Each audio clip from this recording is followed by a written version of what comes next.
Hello दोस्तों, स्वागत है आप सभी का आपके अपने चैनल गुरुमंत इंस्टीट्यूट पर। आज का ये वीडियो 12th क्लास फिजिक्स का होने वाला और फिजिक्स में बहुत ही महत्वपूर्ण डेरिवेशन जिसका नाम है समांतर प्लेट संधारित्र की धारिता का व्यंजक। तो ये काफी बार बोर्ड परीक्षा में आ चुका है और ये इतना ज्यादा इंपॉर्टेंट होता है। ये या तो डेरिवेशन आएगा या इस पर आधारित एक न्यूमेरिकल आएगा और 100% अब की बार बोर्ड परीक्षा में देखने को मिलेगा। इसको बहुत ही प्यार से सीखेंगे। पहले सीखेंगे समांतर प्लेट संधारित्र क्या होता है, फिर उसके बाद में इसकी धारिता का व्यंजक करेंगे। राइट, इसकी थ्योरी वगैरह देखिएगा। थ्योरी मेरे पास में नोट्सों में लिखी हुई है, ये मैं ग्रुप में डाल दूंगा। ये मैं थ्योरी पूरा डेरिवेशन ग्रुप में डाल दूंगा, वहां से जाके डाउनलोड कर सकते हो। और बाकी मैं डिस्प्ले पर भी, जिस समय आप वीडियो देख रहे हो इसकी डिस्प्ले पर भी लगा दूंगा, तो वहां से भी आप इसकी थ्योरी देख सकते हो। फिलहाल मैं आपको देखने की भी आवश्यकता नहीं पड़ेगी, सारी थ्योरी मैं बोर्ड पर समझा दूंगा और ऐसी समझा दूंगा आपके दिमाग में ठुक जाएगी, बिल्कुल एकदम दिमाग में छप जाएगी कॉपी की तरह। चलिए स्टार्ट करते हैं। सबसे पहले समांतर प्लेट संधारित्र होता क्या है ये समझते हैं। जैसे कि यहाँ पे दिखाई दे रहा है, देखिए ये क्या है, ये एक प्लेट है। जैसे कि ये देखिएगा, ये आपकी क्या है, ये प्लेट है। क्या है? धातु की प्लेट। धातु की क्या है? प्लेट है। ठीक है, जो एक दूसरे से कुछ दूरी पर रखी हुई है। जैसे कि मान के चलिए ये कुछ दूरी डी पर रखी हुई है। ठीक है, कुछ दूरी पर रखी हुई है। तो समांतर प्लेट संधारित्र क्या होता है? एक ऐसा समायोजन जिसमें दो धातु की समांतर व लंबी प्लेटें या लंबी व सीधी प्लेटें एक दूसरे के समांतर रखी होती हैं। ठीक है, या आप ऐसा बोल दीजिए धातु की सीधी व लंबी प्लेटें एक दूसरे से सूक्ष्म दूरी पर एक दूसरे के समांतर रखी होती हैं। उसी समायोजन को हम क्या बोलते हैं? समांतर प्लेट संधारित्र कहते हैं। ठीक है, चलिएगा, कोई दिक्कत? आपको डिस्प्ले पर दिखाई दे रही होगी थ्योरी डिस्प्ले पर दिखाई दे रही होगी। क्या है? एक ऐसा निकाय या एक ऐसा समायोजन जिसमें धातु की दो सीधी लंबी व समांतर प्लेटें एक दूसरे के पास रखी होती हैं, उसे हम समांतर प्लेट संधारित्र कहते हैं। डिस्प्ले पर दिखाई देगी थ्योरी, समझ गए हम। तो समांतर प्लेट संधारित्र आपसे कोई पूछ ले कि समांतर प्लेट संधारित्र क्या होता है, तो आपका जवाब होगा सर, समांतर प्लेट संधारित्र एक ऐसा निकाय होता है या एक ऐसा समायोजन होता है जिसमें धातु की दो समांतर सीधी व लंबी प्लेटें एक दूसरे के बहुत पास रखी होती हैं, तो इसी को हम क्या बोलते हैं? समांतर प्लेट संधारित्र। ठीक है, अब इस समांतर प्लेट संधारित्र का सिद्धांत उसी तरह से वर्क करता है जैसे समान संधारित्र का सिद्धांत वर्क करता है। इसकी थ्योरी में क्या लिखेंगे? हमारे पास में देखिए ये चित्र बना दिया है। अब इस डेरिवेशन की बात पर आते हैं, डेरिवेशन की थ्योरी को करते हैं। ठीक है, चलिएगा, क्या लिखनी है? थोड़ी सी थ्योरी लिखनी है। क्या लिखेंगे? माना हमारे पास एक समांतर प्लेट संधारित्र है। ठीक है, जिसमें माना हमारे पास एक समांतर प्लेट संधारित्र है। ठीक है, या फिर ऐसे ना लिखो, थोड़ा सा और मॉडिफाई करके लिखो। आप सिंपल सी भाषा में लिखेंगे, माना हमारे पास धातु की दो सीधी लंबी प्लेटें x व y हैं। हमारे पास धातु की सीधी व लंबी प्लेटें x और y हैं, जिनका अनुप्रस्थ काट का क्षेत्रफल, जैसे ऐसा समझिएगा, ये मेरे पास धातु की दो प्लेटें हैं, तो इसका कितना क्षेत्रफल होगा? ये पाई आर स्क्वायर, ये इसका अनुप्रस्थ काट का क्षेत्रफल कहलाएगा। तो माना हमारे पास धातु की दो सीधी समांतर प्लेटें हैं जिनका अनुप्रस्थ काट का क्षेत्रफल कितना है? अनुप्रस्थ काट का क्षेत्रफल स्मॉल a है, सॉरी कैपिटल A, जिसमें अनुप्रस्थ काट का क्षेत्रफल कैपिटल A है, जो एक दूसरे से स्मॉल d दूरी पर रखी हुई है, जो एक दूसरे से स्मॉल d दूरी पर रखी हुई है। देखिएगा भाई, ये d दूरी पर रखी हुई है। ठीक है, इतना समझ गए, एक दूसरे से d दूरी पर रखी हुई है। ठीक है, जब हम ध्यान समझिएगा, जब हम इस धातु की प्लेट x को बाहरी स्रोत द्वारा, बाहरी स्रोत S यानी कि बाहरी स्रोत द्वारा प्लस Q कूलम आवेश देते हैं, जब हम प्लेट x को बाहरी स्रोत द्वारा प्लस Q कूलम आवेश देते हैं, तो यह आवेश इसकी बाहरी सतह पर क्या हो जाएगा? समान रूप से फैल जाता है, समान रूप से वितरित हो जाता है। हो गया भाई वितरित। हमने आवेश की प्रॉपर्टी यही थी, जब किसी चालक को आवेश देते हैं तो उसकी बाहरी सतह पर फैल जाता है। चलिए, इसको स्रोत के द्वारा हमने आवेश दिया, ये बाहरी सतह पर फैल गया। अब वैद्युत प्रेरण द्वारा या पारस्परिक प्रेरण प्रभाव द्वारा या प्रेरण, सीधे सीधे लिख दो, प्रेरण प्रभाव द्वारा पास रखी दूसरी धातु की प्लेट पर इसकी भीतरी सतह पर, दूसरी धातु की प्लेट की भीतरी सतह पर प्रेरण द्वारा विपरीत प्रकार का आवेश उत्पन्न हो जाता है, विपरीत प्रकार का आवेश उत्पन्न हो जाता है। ठीक है, ये हो गया। ये दूसरी धातु की प्लेट है, इसकी भीतरी सतह पर जितना इतना धनावेश है उतना ही इस पर ऋणावेश उत्पन्न हो जाता है, और इस प्लेट वाई की बाहरी सतह पर उतना ही धनावेश उत्पन्न हो जाता है, उतना ही इसकी बाहरी सतह पर क्या हो गया, धन आवेश उत्पन्न हो जाता है। हम देखिएगा ऐसे समझिए, यही वाली कंडीशन मैंने यहाँ पर, जब हम इस देखिएगा यहाँ पे माइनस है, कोई दिक्कत नहीं है, यहाँ पर समझिएगा ये, अब हमने ये करा था, यहाँ पर ये पीछे धनावेश था, ये धनावेश था, तो ये धनावेश कहाँ चला जाएगा, देखिए जब हम प्लेट एक्स को बाहरी स्रोत के द्वारा प्लस Q कूलम आवेश देते हैं तो यह इसकी बाहरी सतह पर समान रूप से वितरित हो जाता है।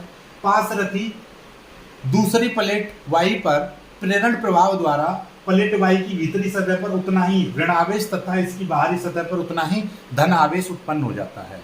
प्लेट वाई की बाहरी सतह को हम पृथ्वी से जोड़ देते हैं, जिसके कारण प्लेट वाई की बाहरी सतह का समस्त धनावेश पृथ्वी में चला जाता है, समस्त धनावेश पृथ्वी में चला जाता है। अर्थात पृथ्वी के इलेक्ट्रॉनों द्वारा ये सारा धनावेश निरावेशित, कैसा, निरावेशित हो जाता है, यानी कि क्या हो गया, निरावेश। जैसे मान लीजिए इस पर 4 पॉजिटिव है तो यहाँ से 4 इलेक्ट्रॉन आएंगे, इसको खत्म कर देंगे मतलब निरावेशित कर देंगे। इसीलिए हम मोटा मोटी भाषा में बोलते हैं कि ये सारा का सारा धनावेश किस में चला गया, पृथ्वी में चला गया। जब पृथ्वी में चला जाएगा तो इसकी बाहरी कंडीशन कुछ इस तरीके की दिखाई देगी।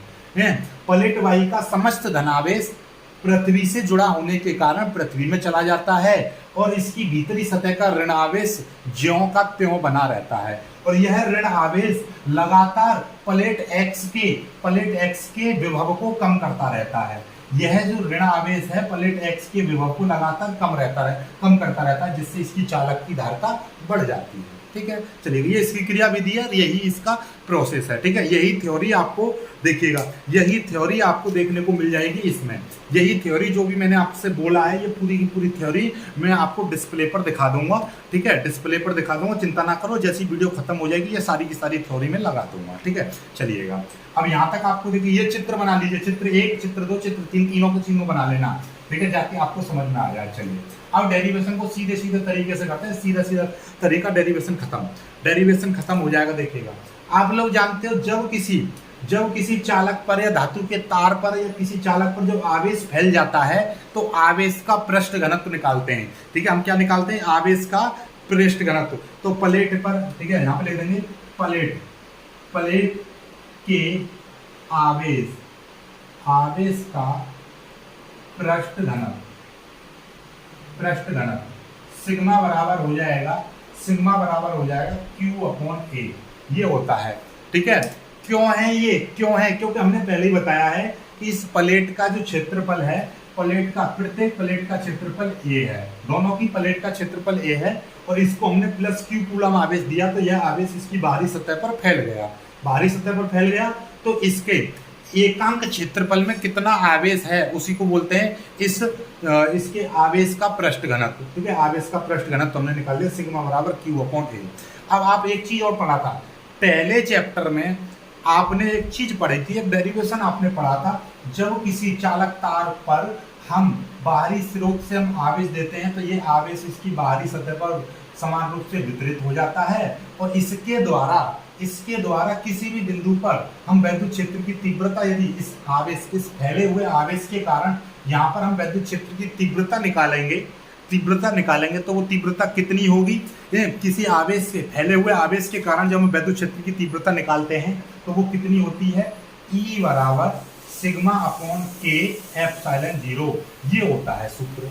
किसके कारण, जब किसी चालक पर एक समान रूप से आवेशित चालक के निकट किसी बिंदु पर वैद्युत क्षेत्र की तीव्रता। ये हमने पहले चैप्टर में गॉस के नियम के अनुप्रयोग हमने सीखे थे, वहां पर हमने करा था। ठीक है, तो इसी के कारण देखिएगा, जैसे इस पर चालक पर आवेश फैला हुआ है, इसके कारण हम इस बिंदु पर या इस बिंदु पर या इस बिंदु पर या इस बिंदु पर कहीं पर भी, यानी कि इन प्लेटों के बीच आवेश के कारण प्लेटों के बीच एक वैद्युत क्षेत्र होगा, और उस वैद्युत क्षेत्र का यदि हम मान निकालें तो वो कितना हो जाएगा, तो हम लिख देंगे आवेश के कारण प्लेटों के बीच वैद्युत क्षेत्र स्थापित हो जाता है।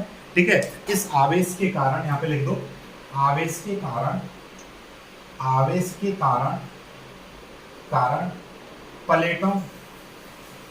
प्लेटों एक्स व वाई के बीच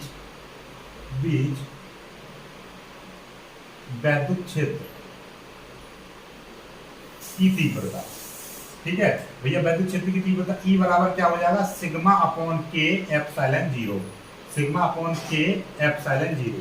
ये K क्या है, K, जहां पर K लिख देंगे, जहां के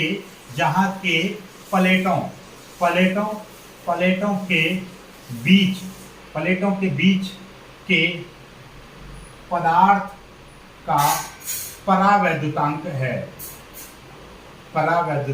है।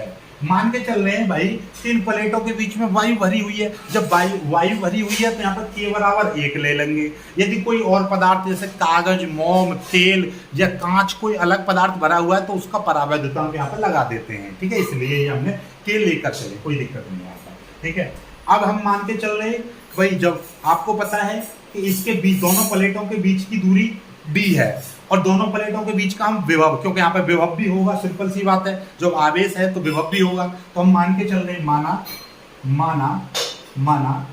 दोनों प्लेटों के बीच का विभव V है, तब इसकी वैद्युत क्षेत्र की तीव्रता क्या हो जाएगी, तब जब दोनों प्लेटों के बीच का जो विभव है हमने कितना V मान लिया, विभव V है, तब यहाँ पर हम क्या है, तब वैद्युत क्षेत्र की तीव्रता, तब वैद्युत क्षेत्र की तीव्रता क्या हो जाएगी, E बराबर V अपॉन D। ये होता है भाई, जब प्लेटों के बीच की दूरी D है, दो टर्मिनल हैं, दो प्लेट हैं, उनके बीच वैद्युत आवेश है, तो उसके बीच की दूरी जितनी होगी और उसका विभव जितना होगा। ठीक है, जितनी ये प्लेटें दूर होंगी तो उतना ही इसमें वैद्युत क्षेत्र कमजोर होगा, जैसे जैसे दूरी पास में आती जाएगी वैसे वैद्युत विभव बढ़ता जाएगा। ठीक है, तो कुल मिलाकर बात ये है, दूरी जितनी कम होगी वैद्युत विभव उतना ही, वैद्युत क्षेत्र उतना ही ज्यादा होगा, तीव्रता ज्यादा होगी। ठीक है, चलिए ना, इसीलिए हम क्या करते हैं, ये दोनों, कभी कभी आपने बैटरी देखी है, बैटरी होती हैं आपके घरों में, इन्वर्टर लगा होता है, उनके जितने सिंबल, जितने दोनों के दोनों टर्मिनल जितने पास में होंगे वो उतनी ही ज़्यादा बैटरी पावरफुल होगी।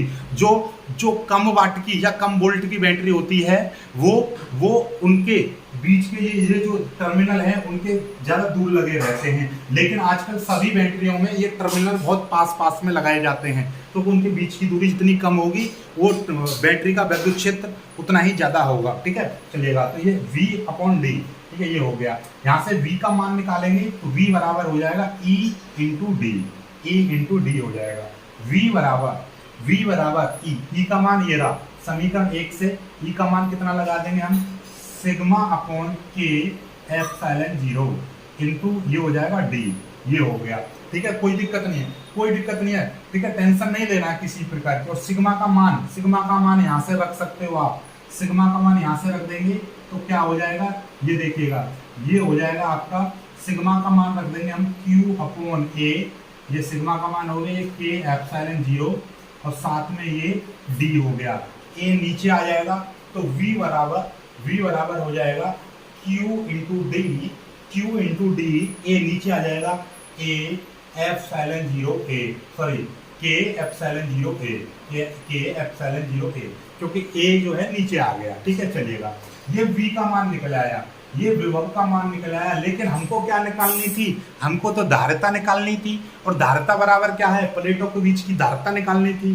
ठीक है, तो धारिता बराबर क्या होगा, धारिता C बराबर होता है Q upon V, formula Q upon V होता है, तो यहाँ से C बराबर Q अपॉन V का मान कितना है Q इंटू डी बट्टे A एप्सिलॉन 0 A, ये हो जाएगा। देखिए V का मान ये है, V का मान ये है, ये इस V की जगह पर रख देंगे, ये वाली चीज ऊपर चली जाएगी, C बराबर हो जाएगा Q into K epsilon 0 A upon Q into D, ये हो जाएगा। इस Q से ये वाला Q कट जाएगा, C बराबर हो जाएगा K epsilon 0 A upon D, ये हो जाएगा। ठीक है, ये चीज हो गई। ठीक, अब हम मान के चल रहे हैं कि निर्वात इन प्लेटों के बीच क्या है, निर्वात अथवा वायु है।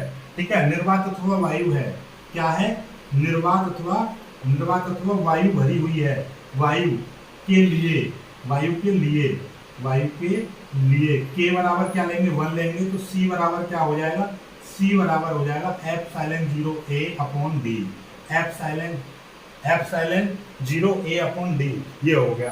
तो जितना प्लेटों का क्षेत्रफल जितना ज्यादा होगा, समांतर प्लेट संधारित्र की धारिता उतनी ज्यादा होगी। प्लेटों के बीच की दूरी जितनी कम होगी, धारिता उतनी ज्यादा होगी। तो ये समझ लीजिए दो चीजों पर निर्भर करती है धारिता, दो चीजों पर निर्भर करती है। एक C डायरेक्टली अनुक्रमानुपाती A और ये इनवर्सली प्रोपोर्शनल टू D। ठीक है, D का मान जैसे जैसे बढ़ेगा C का मान उतना उतना कम हो जाएगा, A का मान जितना जितना बढ़ेगा वैसे ही धारिता बढ़ेगी। तो मतलब क्या है, अब आपसे कोई पूछ ले कि समांतर प्लेट संधारित्र की धारिता बढ़ाने के लिए हमको क्या करना पड़ेगा, समांतर प्लेट संधारित्र की धारिता को बढ़ाने के लिए हमको क्या करना चाहिए, तो आप कहोगे सर किसी समांतर प्लेट संधारित्र की धारिता बढ़ाने के लिए आप दो काम करिए। सबसे पहला कि जो समांतर प्लेट संधारित्र में जो प्लेटें ली हैं उन प्लेटों की क्षेत्रफल, उन प्लेटों का अनुप्रस्थ काट का क्षेत्रफल बड़ा होना चाहिए। अर्थात वो जो टर्मिनल जो है, ये हम प्लेट जो ले रहे हैं, प्लेट जितनी ज़्यादा मोटी होंगी, अर्थात जितना इनका क्षेत्रफल ज़्यादा होगा, उसकी धारिता, इस समांतर प्लेट संधारित्र की धारिता उतनी ज़्यादा होगी, पहली बात। ठीक है, और ये दोनों प्लेटें एक दूसरे के ज़्यादा से ज़्यादा पास होनी चाहिए, जितना ज़्यादा पास होंगी उतना ही उसकी धारिता ज़्यादा होगी। तो इसीलिए आपने देखा होगा टीवी में, या टीवी, रेडियो और टेलीविज़न या कोई भी चीज़, एलईडी में भी आपका एक कैपेसिटर लगा होता है, एक संधारित्र लगा होता है। कभी आपने देखा पंखा तेज नहीं चलता है तो बोलते हैं इसका सेल खराब हो गया है। सेल का मतलब उसमें लगा होता है संधारित्र। संधारित्र के बहुत ज़्यादा उपयोग हैं। प्रत्येक उपकरण संधारित्र को AC और DC दोनों वोल्टेज में हम लगा सकते हैं, दोनों करंट में लगा सकते हैं। ठीक है, मोबाइल की जो फ्लैश होती है उसमें भी एक संधारित्र लगा होता है। ठीक है, जब बैटरी स्टार्ट होती है, गाड़ी स्टार्ट होती है, तो उसमें भी एक छोटा सा कैपेसिटर लगा होता है बैटरी को, मोटर को स्टार्ट करने के लिए। ठीक है, हमारा जो पंखा होता है, पंखे में भी एक कैपेसिटर लगा होता है, जो उसको सबसे पहले शुरुआत चलती है तो उसको मतलब ज़्यादा वोल्टेज, ये कैपेसिटर की एक प्रॉपर्टी होती है कि ये अपने आप में जैसी करंट लेगा तो ये बहुत माइक्रो सेकंड में ही चार्ज हो जाता है। फिर उसके बाद में धीरे धीरे करके क्या होता है, डिस्चार्ज होने लगता है। तो ऐसे समझ लीजिए संधारित्र क्या होता है, एक रिचार्जेबल बैटरी की तरह व्यवहार करता है। इसके ऊपर ठीक है, हमारा जो पंखा होता है कभी देखा होगा स्लो चल जाता है, यदि कैपेसिटर ना लगाएं तो चलेगा तो है लेकिन बहुत धीरे धीरे चलेगा। तो ये कैपेसिटर ही उसकी धारिता को बढ़ाता है, अर्थात इस पंखे के राउंड को कौन तेज करता है, ये कैपेसिटर ही होता है। ठीक है, कैपेसिटर निकाल दोगे तो पंखा चलेगा, मोटर चलेगी, लेकिन वो उतनी तेज नहीं चलेगी। ठीक है, तो कैपेसिटर के बहुत ज़्यादा यूजेस हैं। ठीक है, बैटरी, ये लाइट में भी कैपेसिटर लगा होता है। ठीक है, मोबाइल के अंदर इंस्ट्रूमेंट होते हैं उनमें भी कैपेसिटर लगा होता है, यानी इलेक्ट्रॉनिक डिवाइसेस में हर जगह कैपेसिटर लगा होता है। ठीक है, चलिए, तो बाकी आपको समझ में आ गया। ठीक है, यहाँ तक तो बाकी अब कुछ बचा ही नहीं। ठीक है, चलिए, और इतना ज़्यादा कुछ है नहीं। ठीक है, खास चलिएगा, बाकी आज की वीडियो में सिर्फ इतना ही करते हैं। ठीक है, चलिएगा, मैं एक बात और आपको बता देना चाहता हूँ। शुरुआत हमने यहाँ पे थ्योरी लिखने के बाद में सीधे यहाँ से स्टार्ट करेंगे। ये प्लेटों को दिया गया आवेश Q है, तब प्लेटों के बीच का, प्लेटों के आवेश का पृष्ठ घनत्व, यहीं से स्टार्ट है। ये डेरिवेशन मत सोचो अजीब सा, नहीं, थ्योरी लिखने के बाद में सीधे प्लेट पर जब हमने आवेश दे दिया है तो आवेश देने के बाद क्या हुआ, जब हमने प्लेट को आवेश दिया तो आवेश ये फैल गया, तो आवेश का पृष्ठ घनत्व निकाल दिया पहले। तो प्लेट के आवेश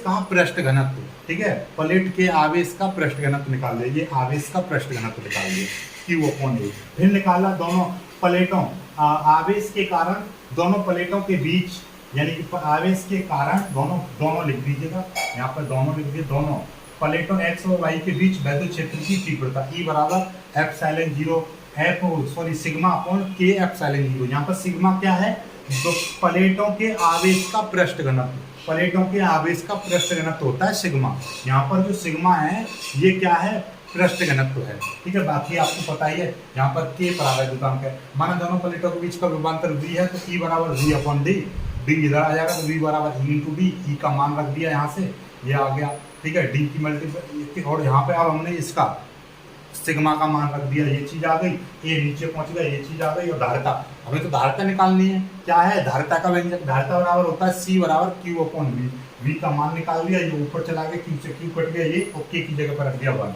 ये डेरिवेशन आपका कंप्लीट। बहुत जल्दी इसको देख लीजिएगा, डेरिवेशन सबसे ज्यादा इजी, सबसे ज्यादा इंपोर्टेंट डेरिवेशन, इसको वेरी इंपोर्टेंट कर लीजिएगा, वेरी इंपोर्टेंट, इस डेरिवेशन को आप कर लीजिएगा। अब थ्योरी आपको दिखाई दे जाएगी, ये डेरिवेशन भी आपको डिस्प्ले पर दिखाई दे जाएगा। वीडियो को लाइक करके शेयर जरूर कीजिएगा और चैनल को सब्सक्राइब। जय हिंद।